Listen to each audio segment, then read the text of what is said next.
Hi everybody, welcome to my channel. I'm Stacey. I'm a registered nurse. If you're new here, thank you for coming. If you're coming back, I'm so glad to have you. Let's talk about admissions in hospice versus admissions in a long-term care skilled nursing facility. Those are the areas that I have experience, and I would like to compare and contrast those if you've ever thought about working in hospice or a long-term care facility. If you like what you see here, then I ask that you like, subscribe, and follow for more, and always open to new comments, new suggestions, and new information. So let's talk about admissions. I have worked in nursing, like I've said before, about 25 years or going on 26. And one thing that I've always hated in the past when I was a new nurse was doing admissions, because it's a time-consuming task. You need to comb through the details, capture all the information that you need a medical history. You're telling a story, and maybe when I was a new nurse, if they had explained it like that, I would have done better.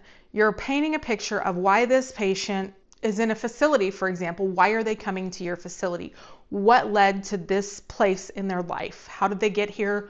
What are the things that led them into this position now? Same thing with hospice. When you are admitting a person onto hospice, you're telling a story of what things have transpired in their health that led them to this point, and why are they choosing hospice now? What led them to make these decisions, and how did we get here? It's always an important story to tell. And doctors need to see it. Government officials need to see it. State needs to see it. People need to look at your chart and understand why your patient is there and what you're doing for your patient. What are some things that you have done to make admissions easier? And if you're working in a facility and a patient comes 30 minutes to the end of your shift, do you help with that admission, or do you push it off onto the next person? What is your idea on this? We all have opinions on this, and I will just say these things are my opinions from my experiences. They are not the law and the end all be all. So take everything I say with a grain of salt, take what resonates with you and leave what doesn't, as the psychics say. When an admission comes in at the end of your shift, what is your responsibility? I think most of us that have worked a full shift are not going to stay and complete a full admission. However, if you work in a facility, you often have an admission packet. You often have the orders, the discharge summary, the discharge orders. You often have those things. And in a facility, you often have the ability to enter in medications. You have the ability to enter in diagnoses.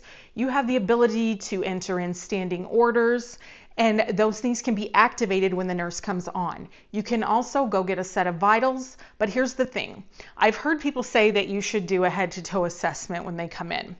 I do agree that you should go and greet the patient, and you should make sure that they're settled in while your coworker who's just coming on is getting themselves together for the shift. You can absolutely go down the hall, welcome them in, make sure they have a food tray if they're coming at a mealtime. Make sure they have water if they're able to have water and they're not on a fluid restriction. You need to look at that admission packet before they come in so that you have something to tell your coworker that's coming on. It's very important that you work together as a team. But here's why I don't believe in doing a head-to-toe assessment for somebody else. How do you feel about that person, and do you trust their information? Maybe you do. Maybe that's okay with you. I feel like if my name is going in this chart as I agree with this, then I'm signing off that this patient didn't have any problems with their vital signs, that they didn't have any skin issues when they came in. You have an obligation to check a person's skin. I believe it's within 2 to 4 hours of them coming into your facility to make sure that they don't have any skin breakdown. And that's really challenging to do in a facility setting when you have a med pass and they're coming in right at the beginning of your shift, where you are trying to pass meds to maybe 30 plus people. I get it. But I would so much rather take a few minutes to do a head-to-toe assessment and grab some vitals and then come back and finish the details when I have time to do that. Because although your coworkers may be very trustworthy, if you didn't see it with your own eyes, you shouldn't sign off on it that it was correct, okay? I love the people that I work with, but I don't know what they saw versus what I would see. I feel like you got to do your own head-to-toe assessment. I'm happy to grab a set of vitals for somebody. I'm happy to do that head-to-toe assessment for a person if they expect it, but I'm certainly not going to stay and do a full admission. but I will happily throw in some med orders, some care plans, and some diagnoses before I leave, and throw in those standing orders so that you can activate it. Now, something that you need to do if the person comes in, say you're the person coming on receiving the admission, you need to make sure that you're double checking those medication orders, because sometimes just before a patient leaves the hospital, they get a new set of discharge instruction, and maybe the doctor changed something, and something changed from those time that they faxed you the orders to the time that the patient was sent to you. The ambulance drivers will often come with an admission packet with discharge summary and discharge orders. And it's really important that you compare those things together. Also, you want to ask family members, or if the patient's alert, are there any medications on this list that you are not taking? Like sometimes they recopy home meds that a patient hasn't been taking in 2 or 3 years. Sometimes there's supplements that patients are taking that are not included in those orders. You need to make sure and reconcile the medications and check it against, if your coworker entered the meds, you need to be checking to make sure that those med orders are correct. That's important. You don't want to sign off on an admission that you did those things and make a mistake. You want to make sure that you call the doctor, you clarify, verify, and make sure those meds are correct. The doctor makes the decision on the meds, and if you look at a med order, I think as nurses, we get to know what looks good and what looks crazy. You know what you're standardly giving, I think. If you're new, you should definitely review the meds wholeheartedly and really take extra time to do that. I have looked in, before Google and all these other things that we have now, we had a med book. We had, a med book that we could look in, and we looked up the meds on the page, we looked up the side effects, we looked up the standard doses, because if something looked off, you wanted to make sure that this is correct, this is what was supposed to be ordered. And I will do that every time. If I look at a medication and it looks like it shouldn't be something that's given, or it's not the correct dose, I have had to clarify with doctors. Did you really mean 5 milligrams, or did you really mean 5 mils? Did you really mean 5 milligrams? Because sometimes doctors will say things or write things, or the person who transcribes it may not transcribe it correctly. So you always want to clarify orders, and you always want to verify. Clarify and verify. Call the doctor, clarify and verify. Double, triple check yourself, because med errors can kill. They can be deadly. So be very careful. If a person's coming in on Coumadin, or they're on anticoagulation medications, you want to make sure that you have those precautions in, and you want to make sure that you know when their labs are being drawn, what labs need to be drawn. That's another thing you're clarifying with the doctor. So it's really important when you get a new patient that you're verifying and clarifying. Do you want any labs? Are these meds correct? When should I draw these labs? Standardly, in a nursing facility that's skilled care, you're going to draw a CBC, CMP, and sometimes a BUN. Sometimes you're going to do a BMP. I remember when I was younger, it was a CBC and an SMA7. I think that's how they used to say it. That's a BMP. If you ever wonder, an SMA7, if an old doctor says that to you, it's a BMP. So you want to make sure if there's any labs that need to be drawn, you want to make sure you're getting that head-to-toe assessment within the first 2 to 4 hours. You want to make sure that you're clarifying, verifying, and calling the doctor. You want to notify the family that the patient arrived if they're not able to speak for themselves. You want to introduce yourself to the patient. Of course, first thing, hey, I'm Stacy. I'm going to be your nurse this evening. If you have any questions, here's your call light. This is how you reach me. Now, we all know that admissions don't all go smoothly. But I'll tell you what, if you work in a good team and you have a good setting in your facility, people are working behind the scenes to get in things that they can as much as possible. That's the beautiful thing about some charting systems, is that you can pre-enter those orders, and when the patient comes and you activate the admissions active, it will activate those orders. And then another nurse will come behind you and check those orders. So I think it's really important to ask for help if you need help, especially if you're doing multiple admissions, because we all know from working evening shift, from working day shift, from working night shift, the admissions come in on the evening shift right at dinner time. That's when the ambulance brings them. That's when the hospitals discharge them. We always ask, I will tell you from admissions standpoint, as a person who's done admissions, of course I ask them to bring the patients earlier in the day. Of course I did. Love to get them at noon. Wouldn't that be great? It does not happen that way. They're coming at dinner time, even if they sometimes promise you they're going to come before noon. Because the reason is, in a long-term care facility, a lot of times now in a skilled nursing facility, they do have a Pyxis. They do have, backup medications that they can get for the patient to make sure that the patient gets their medications. But you need to get those med orders activated in the system early enough that the pharmacy is going to get those medications so that they can deliver them tonight. And you need to call the pharmacy and say, hey, did you get these medication orders? There's a lot of moving parts to doing an admission in a facility, and it's really good to pre-plan when possible. And hopefully, if you're working evening shift, you had a nurse on the day shift that wanted to help you out. So what's different about a facility admission versus a hospice admission? In hospice, we go to a person's setting that they're living in, whether that be a facility, their home, a hotel.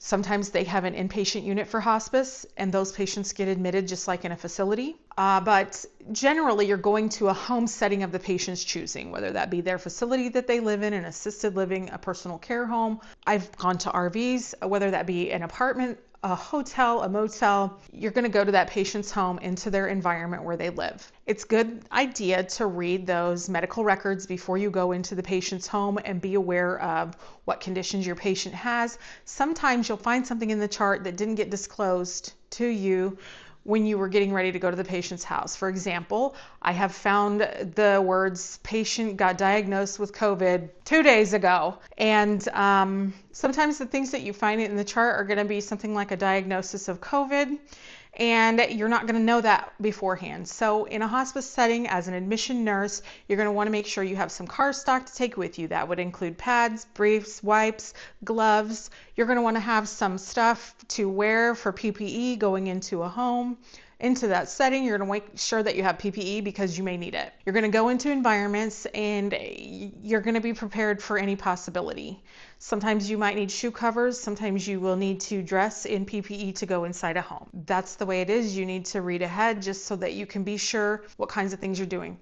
Depending on the charting system that you have, orders can be pre-entered. Care plans can be pre-entered. Kinzer was a beautiful charting system only for this reason. The care team, if they knew they were going to get slammed with admissions that day, or admissions just really picked up for that day, they could add in care plans, add in, visit frequencies. They could add in medication orders ahead of time, like the comfort pack and those sorts of things. So when you're going into a home to do an admission, you're going to do the same things that you're going to do for a facility admission as far as head to toe assessment. You're going to make sure you have a good history and paint a good picture of the patient. What are their comorbidities? You're going to call the doctor and get a diagnosis. You're going to call the doctor and get a diagnosis, because sometimes in hospice, they will put a diagnosis in, but that may be not the diagnosis that the patient qualifies under. So in hospice, we have criteria that we're looking at to qualify a patient for hospice. Not only would they have a life-limiting illness that says they could die in 6 months or less if their disease progresses as expected, but they will also need to meet certain criteria. So just because you are diagnosed with a life-limiting illness does not mean that you're going to qualify for hospice necessarily. A life-limiting illness could go on for years.